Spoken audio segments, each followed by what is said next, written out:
What's up, everybody? Welcome back to the channel. Today I'm here to break down the NBA playoffs DraftKings slate on Tuesday, August 18th. It's the second day of the NBA playoffs. We had the first four games yesterday, and today we have the second four games for round one. Some really great games to watch yesterday outside of like the Toronto game. A ton of scoring yesterday, so it was really hard to cash in tournaments yesterday just because of how much scoring there was. But if you made the right plays, you were able to. And yesterday was looking like a really good day for me. It was going to have at least a profitable day. And then Kristaps Porzingis got ejected, so which was stupid. There was in no way should he have been ejected from that game yesterday. In no way at all.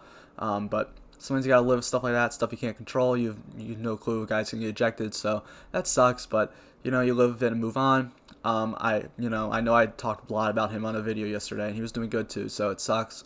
But hey, you gotta live with stuff and move on. But today's a new day, and I mean it's the NBA playoffs, so we're probably gonna have a lot of these high-scoring days, but maybe not every day. But I mean, especially for the first game of each playoff series, it probably is gonna be more scoring than not because everyone's really trying hard. So we'll get into all the plays today. Not a ton of value on today's slate, but a ton of plays up top that I like. So we have to like either force some value or maybe only play one of those guys. So we'll talk about all that stuff. But before I get into all the players who I'm interested in today, if you're new here, make sure to leave a like, subscribe to the channel, leave a comment, turn on notification bells. All those things really help me grow this channel. And we've had a lot of growth through NBA and NASCAR season, and I'm going to continue to be here to make you NBA videos for the rest of the season, and I'm going to continue to do NASCAR videos. NFL is coming up. I'm going to make NFL videos. That's going to probably be my most videos I make is probably going to be for NFL. NCAA basketball, hopefully, and NCAA football, hopefully, if those sports happen, we'll be doing it. And the SEC schedule came out yesterday for football, so that looks good. That looks like that's going to happen, so that's at least some sort of DFS we're going to get for NCAA football, and I love college football, so I'm excited for that to be back. If you want to get more of my content, you can subscribe to my Patreon. It's only $10 a month, and you're going to get for DraftKings, FanDuel, Yahoo, Super Draft, and Fantasy Draft every single day. You're going to get the cheat sheet of all the stats you need to know, along with projections, and then you're going to get a daily article, salary tier rankings, injury notes, and a cash score for. All that's only $10 a month, and that's all the sites combined. So, and I also have basically the same thing for NASCAR as well, so you want to check that out too. And I'll be doing Patreon content for all the sports I just listed, NFL and college football and basketball. So be sure to go check that out. If you want to follow me on social media, my Twitter is at DFSNateLane. My Instagram is at @NateLane_. Really active over there, just talking about sports in general. Just love having conversation with people about sports. So yeah, be sure to check all that out. And I think that's really all I got to say on that. So let's get into the players.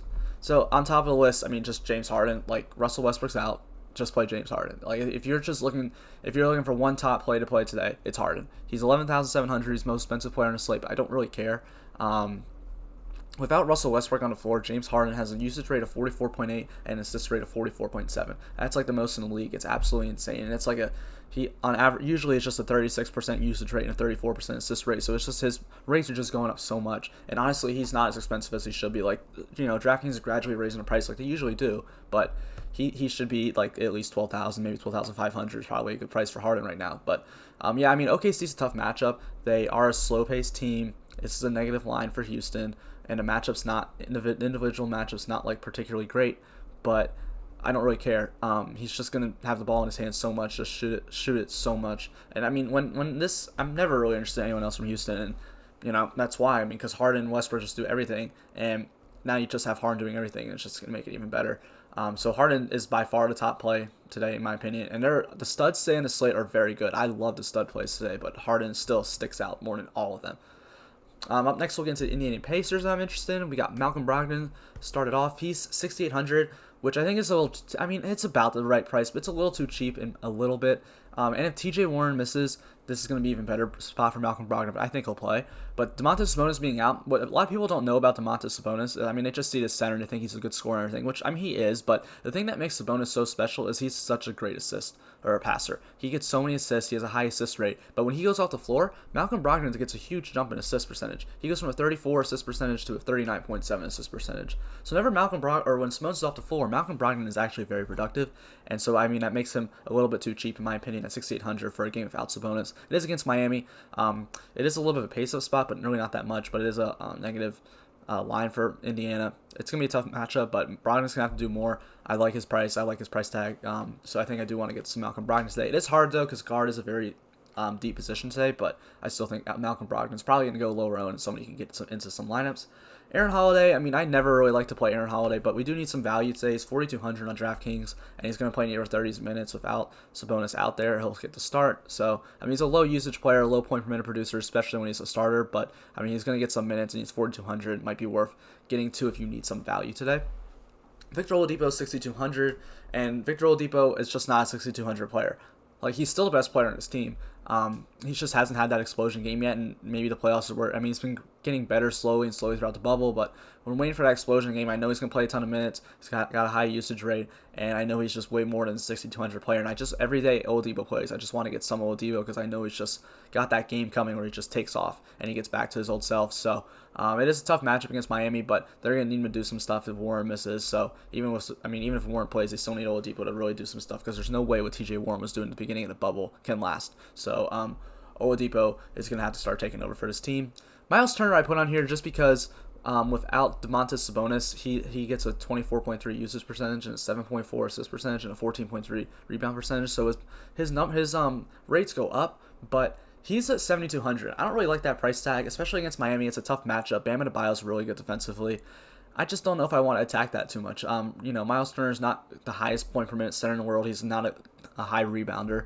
Doesn't get a ton of rebounds when he's out there. So I don't think I want to talk about him. I think he's okay because of the way his rates go, and if you want to put him in some lineups, that's fine, but I don't like his $7,200 price tag. That's too expensive for me to want to pay for Miles Turner. After seeing what he did in the bubble, never really had like this insanely good game. So I think he's fine, but just not someone I want to get to. My second favorite stud on the entire slate is Anthony Davis today at 10,400, and this really becomes more to do with Portland than anything. The matchup against Portland's good. It's a nice pace-up spot. The line is positive for Anthony Davis. But the thing that really makes me like Anthony Davis is Zach Collins is out today. And Zach Collins is like the only big on that team. Zach Collins isn't like elite or anything or a great defender. But he's the only guy who can really like match up with Anthony Davis. So if you don't have Zach Collins out there, is it going to be Nurkic guarding Anthony Davis? Like, Nurkic is a good defender, but he's not that mobile. He's going to get blown by Anthony Davis a lot off the dribble. What are they going to put Carmelo Anthony on Anthony Davis? It's a super undersized match for Anthony Davis. He should be able to dominate against Melo. And Melo's not like a good defender anyway. And then what are they going to do? Put Wenyen Gabriel on him? There's no way they're going to put Wenyen Gabriel on him. And if they do, that's just like great. I want that matchup all day. And then maybe Hassan Whiteside, he's been getting torched all year. So Anthony Davis just has such a favorable matchup just because there's not anybody on that team who can just physically match up with him. I know I would like Anthony Davis even if Zach Collins played, but without him playing, I like him even more, especially if we're going to get Melo on him. Especially if Portland's starting lineup is Lillard, McCollum, Trent, Melo, and Nurkic, I love Davis so much more. So I think Anthony Davis is a great play today, no matter what happens in that Portland starting lineup. But I want to get some Anthony Davis today a lot. But I also really like LeBron James. 10,700 is too cheap for playoff Bron. This is going to be the cheapest we're going to see LeBron James for the rest of the year. Believe me on that. He's going to play a ton of minutes. He's got a high usage, high assist percentage. He just does everything for his team. He's so good. And he's in a great matchup, great pace of spot, great line for him, great defensive matchup for LeBron. No one can guard him.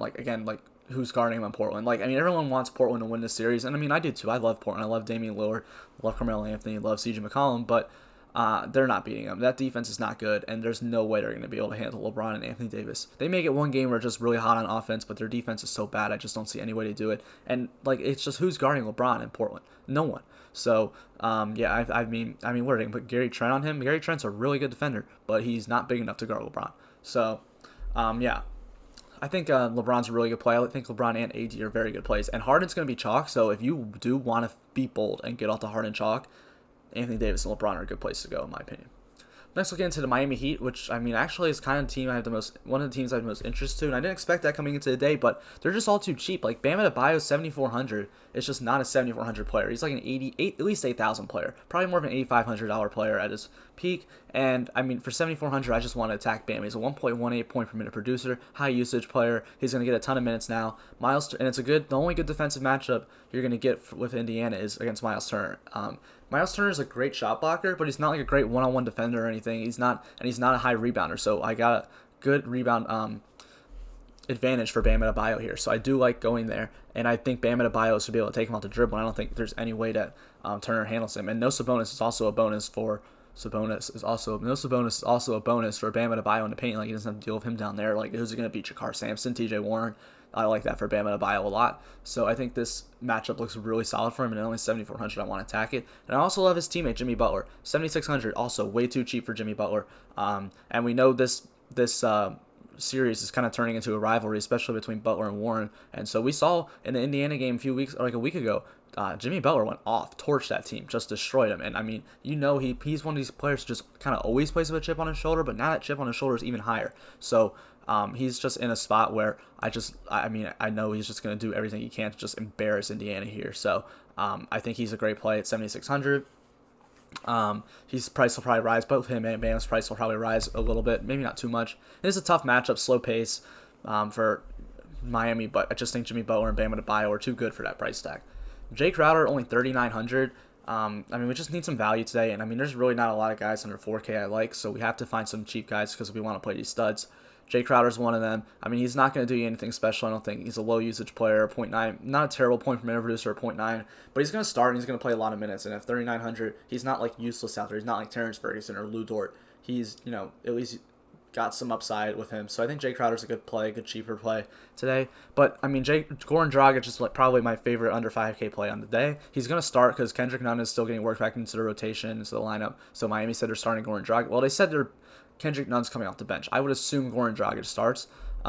If he doesn't start, then we might have to change this up a little bit. But I give it like a 95% chance Goran Dragic starts this game. But at 4,400, you're getting a player who's already a high usage player. He's a 25.9% usage and a 28.6% assist rate player. You're getting a high usage point guard who's gonna have the ball in his hands a ton at only $4,400. I want to have that as much as I can. It just looks like a great play. He might end up being one of my higher owned plays on the entire day today. I absolutely love Goran Dragic. He's looked really good in the bubble too. So they're just gonna run him out there. If they're gonna run him out there like 28 to 35 minutes, I'm gonna play Goran Dragic today. Duncan Robinson, never someone I'm too excited to play, but he's just another guy that's kind of under 5K that's going to play a lot of minutes. He's a low point per minute guy. You know what Duncan Robinson is. He needs threes to pay off that salary, but I feel like Duncan Robinson hits his threes more than anybody else in the league, so, that's not true. He doesn't have the highest three-point percentage, but he is up there. I think he's like top 4 or 5, so, Duncan Robinson looks like a good play at 4,300 just if you need some cheap value today. Giannis Antetokounmpo, man, when I was looking at DraftKings last night getting ready for today, and I saw Giannis at 10,500, I was like, that's got to be a mistake. There's no way Giannis is 10,500. But yeah, Giannis is 10,500. He's the best point per minute producer in the league at 1.9. He has been absolutely insane production in the bubble at over 2 points per minute for Giannis in the bubble. The thing, you always got to worry about Giannis is he going to play a lot of minutes? And they are playing Orlando, which they could easily just blow him out all 4 games. I wouldn't even be shocked. But more than likely, this isn't like last year where they played Detroit round 1 and they just won by 30 every game. Like, Orlando's not that bad.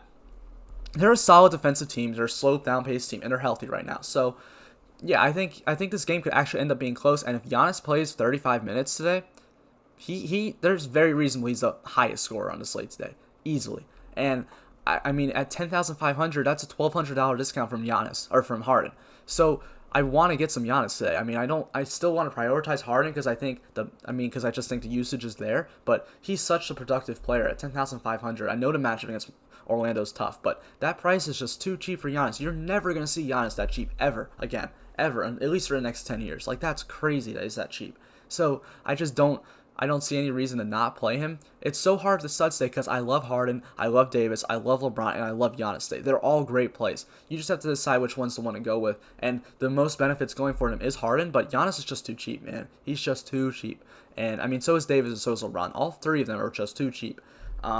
If Giannis gets a ton of minutes today, he's just going to be huge. Now, the one thing I do worry about Giannis is, are they going to just blow out Orlando? If they blow out Orlando, then yeah, Giannis probably won't be worth anything. But if they don't, if this game ends up being a close game or at least just decently close where Giannis has to be in, going to be a great play.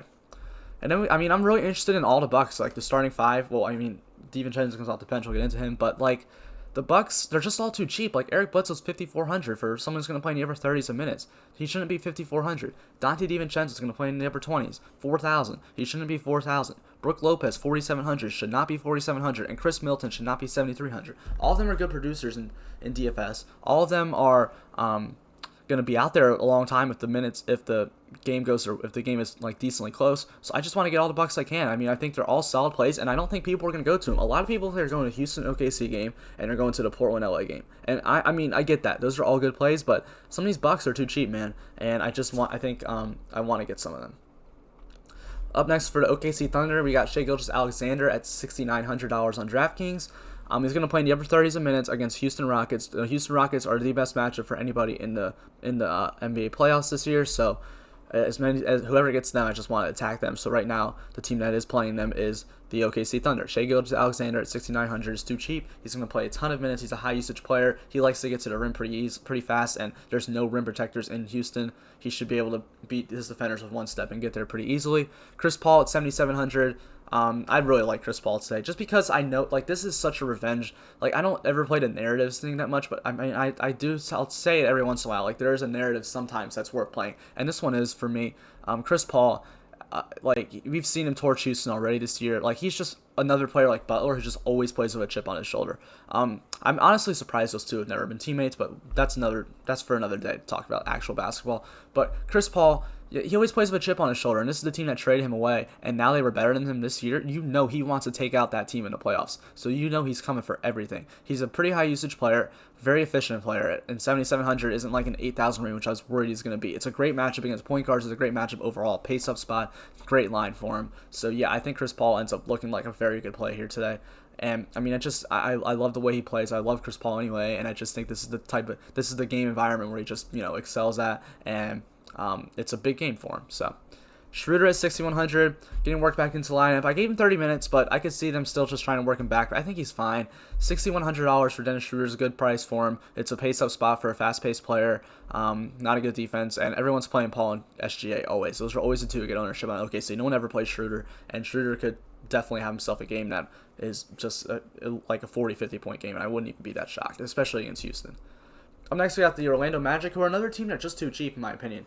Evan Fournier is $4,900. That's just too cheap. And the one thing about Milwaukee Bucks are they allow the most threes per game in the entire league, which is honestly shocking. Like, from the best defense in the league, you just wouldn't expect that, but they do. And so Evan Fournier, a lot of his shots are from the three-point line, and I'll cue in Terrence Ross too. Both those guys, they just shoot a ton from the three-point line, and that's where most of their production comes from. And I like the upside that both of them have today. Not like core guys I'd want to play because they're Evan Fournier and Terrence Ross. They're low producers in DraftKings, but if they get hot from the three-point line, those are guys you're going to want to have. So some stabs of Fournier and Ross are good. If any of them gets chalky, maybe to avoid or go to the other one because they're really like similar in price. So, but yeah, I think Fournier and Ross are solid plays. But Markelle Fultz is my favorite play on Orlando at $4,200.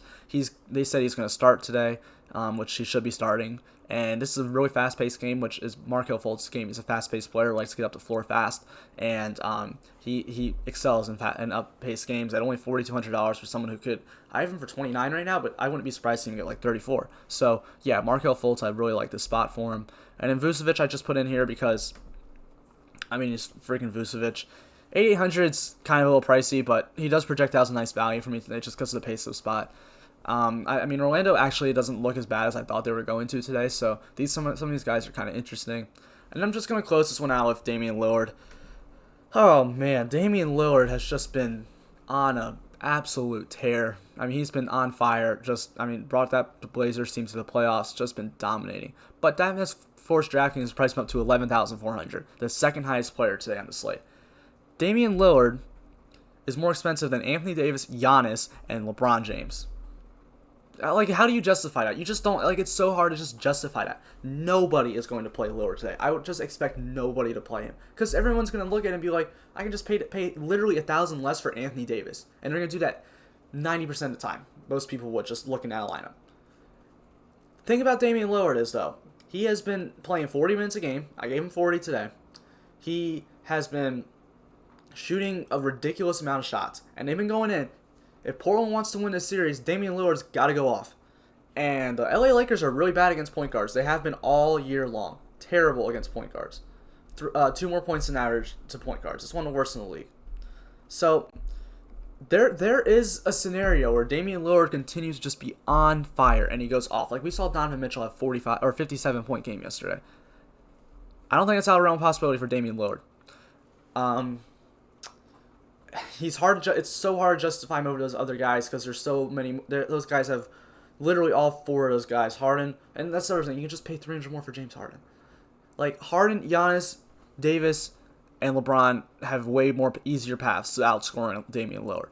But Damian Lillard has just been nuts recently, and I don't hate going. I'm not. If you play Damian Lillard, I'm not going to call you dumb at all because he's just been so good, and he's going to be completely different. Like this is the ultimate contrarian play today. Is playing Damian Lillard. If you're bold enough to do that, I respect it. I don't think it's going to work out personally. I'm not going to play a ton of him. I may just throw him in a lineup because he's Damian Lillard, but I'm playing the other guys. But yeah, that's really all I got on today's slate. Good luck today. It's probably going to be another high-scoring slate, honestly. But, I mean, maybe not because there's not as much value as there was yesterday. Be sure to look out for news. I mean, you never know what's going to happen. Stuff could happen. I mean, TJ Warren's question will get ruled out. That's kind of a big news. That's probably the only really big one today. But, yeah, be sure to look out for all that stuff.